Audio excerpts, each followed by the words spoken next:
परम पिता परमेश्वर जी की जय हो बंदी छोड़ के लौट कौनी और की। सत्य भैया जी, दास जी परमात्मा जी की संध्या आरती कर रही थी तो परमात्मा जी ने दिखाया बहुत बड़ा चबूतरा है, उस पे परमात्मा जी का आसन लगाया है, सोफा है बड़ा सा, मतलब कुर्सी पड़ी, उसमें परमात्मा विराजमान है।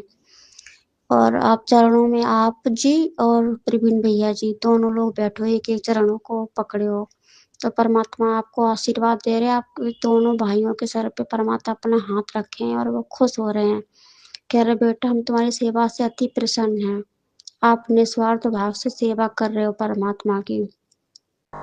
परमात्मा कह रहे आपको आपके रंग है ना गुरु जी का चढ़ने लगा है, गुरु को भी कीजिए दंडवत कोटि कोटि प्रणाम, कीट न जाने भृंग को गुरु करे हैं आप समान।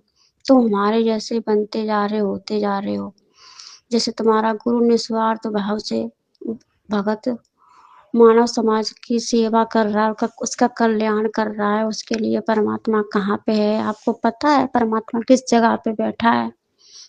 जिस जगह पे लोग बहुत उसको गलत समझते हैं।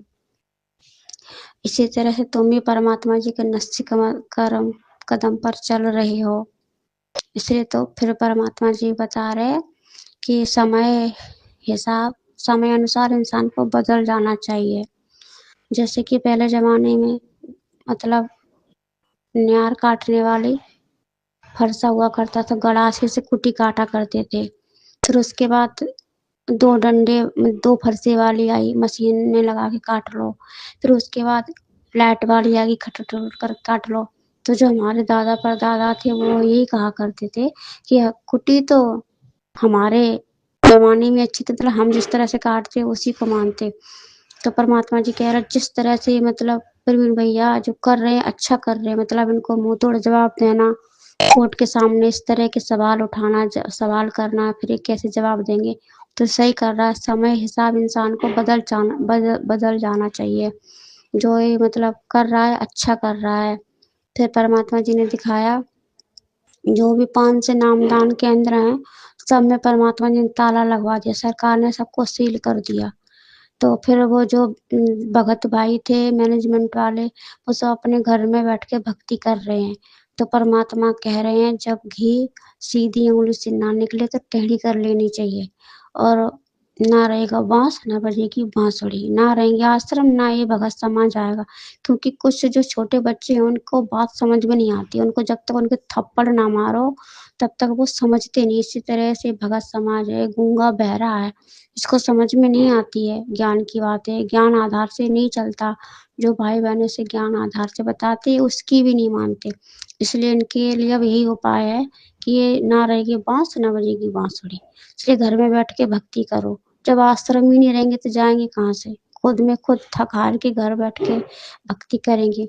फिर परमात्मा जी बता रहे जैसे कि एक बार गुरु नानक जी गए थे और अपनी शिष्या से मिलने, उस बुढ़िया के पास गाय थी, बस जब भी बैठती तो अपनी गाय की तारीफ करती, गाय ऐसी गाय वैसी गाय, ये करती, मतलब परमात्मा का गुणगान उसने कम किया, गाय का गुणगान ज्यादा किया।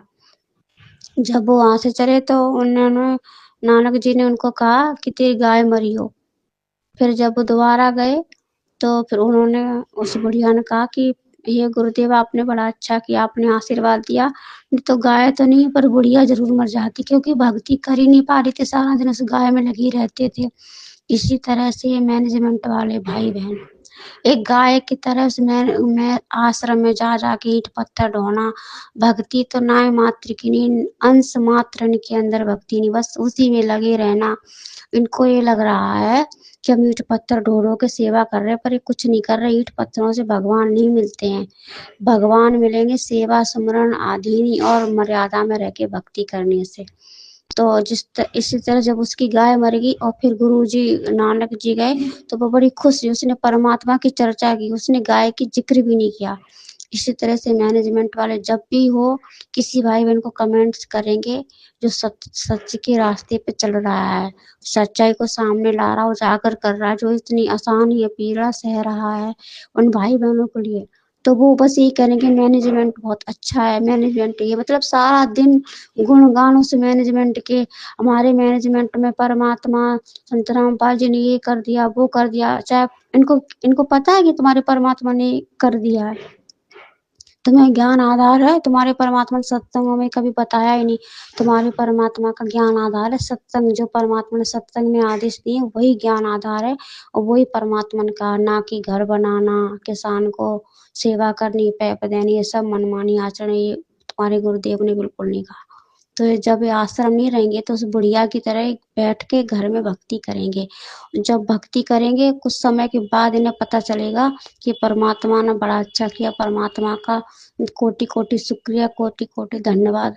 अगर आश्रम रहते तो हमारी भक्ति नहीं बन पाती और हम नरक में जाते, और आश्रम नहीं रहे तो हम घर में बैठ के भक्ति कर रहे, फिर उनका मन लगेगा और घर में बैठ के भक्ति करेंगे।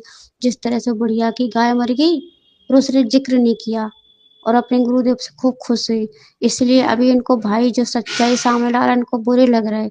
जब ये भक्ति करने लगेंगे, जब इनको इनकी अंतरात्मा की आंखें खुलेंगी और पहचानेंगे, तब इन्हें पता चलेगा कि हमारे भाई सत्सेवक भाई बहनों फिर भाई क्या कर रहे हैं। ये बुढ़िया वो उस गाय का काम कर रहे, गाय मरी हो मतलब गाय नहीं रहेगी, ना मैनेजमेंट रहेगा, ना आश्रम रहेगा, तो तुम्हारी भक्ति बनेगी। जैसे आश्रम के चक्कर में भक्ति नहीं बनेगी और नरक का टिकट कटेगा। तो परमात्मा जी इसी तरह से दिखाया। फिर परमात्मा जी ने आपको सीने से लगाया, दोनों भाइयों को गले से, और आपको एक एक मेडल पहनाया, उसमें लिखा है सतलोक के वासी। तो आप लोग खूब खुश हो रहे, परमात्मा भी खुश है। और भी संगत बैठी तो परमात्मा उनसे कह रहे, बेटा तुम भी इसी तरह निस्वार्थ भाव से भक्ति करो और तुम भी अपना टिकट कटाओ सतलोक के लिए, जैसे सतसेवकों ने कटाया। बस परमात्मा जी ने इतना ही दिखाया। परमात्मा जी का स्वरूप है, जो मतलब है अभी मुकुट धारण किए हैं, धोती और कुर्ता, यही वाला स्वरूप है परमात्मा का। परम पिता परमेश्वर जी की जय हो।